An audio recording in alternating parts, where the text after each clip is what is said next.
নমস্কার,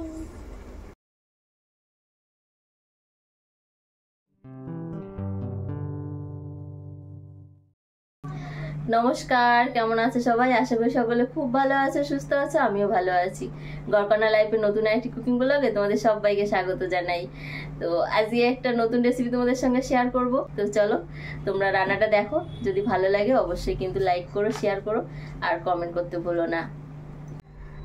তো রান্না করার জন্য এই যে সবজি কেটে নিয়েছি। এখানে আছে সজনে ডাঁটা, তারপরে আছে এটা হচ্ছে ফুলকপি, আলু, এটা হচ্ছে ওলকপি আর কুমড়ো, মিষ্টি কুমড়ো আর সিম। তো এই দিয়ে রান্নাটা করব। আর এটা হচ্ছে কুমড়ো বড়ি। তো এই বড়িটা আমি বাড়িতে বানিয়েছি, তো সেই বড়ি দিয়ে আজকে রান্না করব। আর এখানে আছে লঙ্কা, চেরা লঙ্কা আর একটু আদা কোড়া, মানে আদা কুড়িয়েও নিতে পারো বা বেটেও নিতে পারো। তো আমি একটুখানি কুড়িয়ে নিয়েছি। তো চলো রান্নাটা শুরু করি। তো এই যে তেল দিলাম ফার্স্টে। এই যে কুমড়ো বড়িগুলো এবার ভেজে নেব। তেলটা খুব সুন্দর গরম হয়ে গেছে। একটুখানি সামান্য একটুখানি লবণ দিলাম আর দেবো সামান্য একটু হলুদ।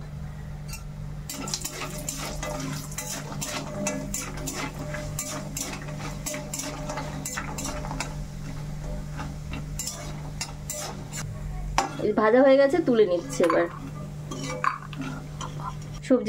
সবজিগুলো দিয়ে দেবো। এবার গরম হয়ে গেছে তেলটা।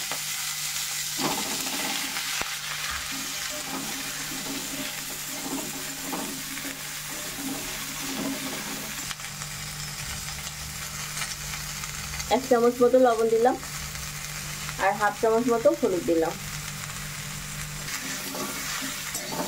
ভালো করে এবার নেড়ে চেড়ে একটু মিশিয়ে নেব।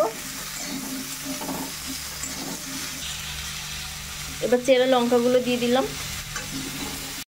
আর আজকে এই যে রান্না করার সময় অদিতি আমার পাশে আছে।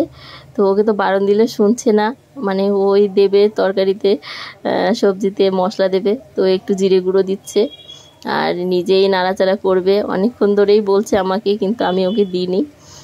তো এখন আর শুনছেই না, বলছে মা তুমি আমাকে যদি না দাও তোমাকে আমি ভিডিওই করতে দেবো না।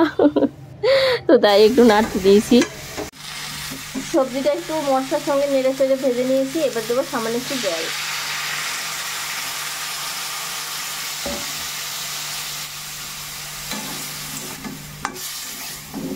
খুব বেশি না, অল্প দিলাম। এবার একটু ঢেকে দেবো। ওরে বাবা, তো এই যে আমি আর আমার অদিতি এসছি রান্নাঘরে রান্না করতে এখন। তো অদিতি আমাকে হেল্প করতে এসছে রান্নাঘরে। আর এখানে নিয়েছি একটুখানি মটরশুঁটি। এবার দেখবো সবজিটা কেমন হলো।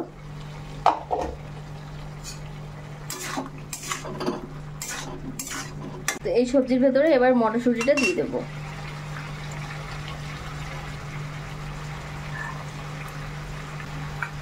আর যে কুমড়ো বড়িটা ভেজে রেখেছিলাম বড়িটাও দিয়ে দেবো।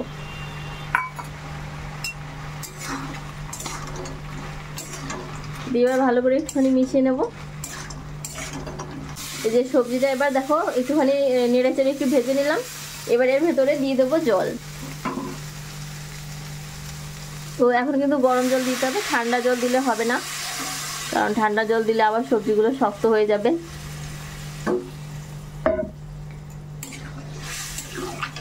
তো পরিমাণ মতো জল দিয়ে দিয়েছি। এটা কিন্তু খুব বেশি ঝোলও হবে না, আবার একদম কিন্তু মানে কি বলবো, একটু মাখা মাখা টাইপের হবে, তাহলে বেশ ভালো লাগবে খেতে। লবণ লাগবে, তাই আর একটুখানি লবণ দিয়ে দিচ্ছি আমি। এবার ঢেকে দেবো। তো এবার দেখবো সবজিটা দেখো কেমন হলো।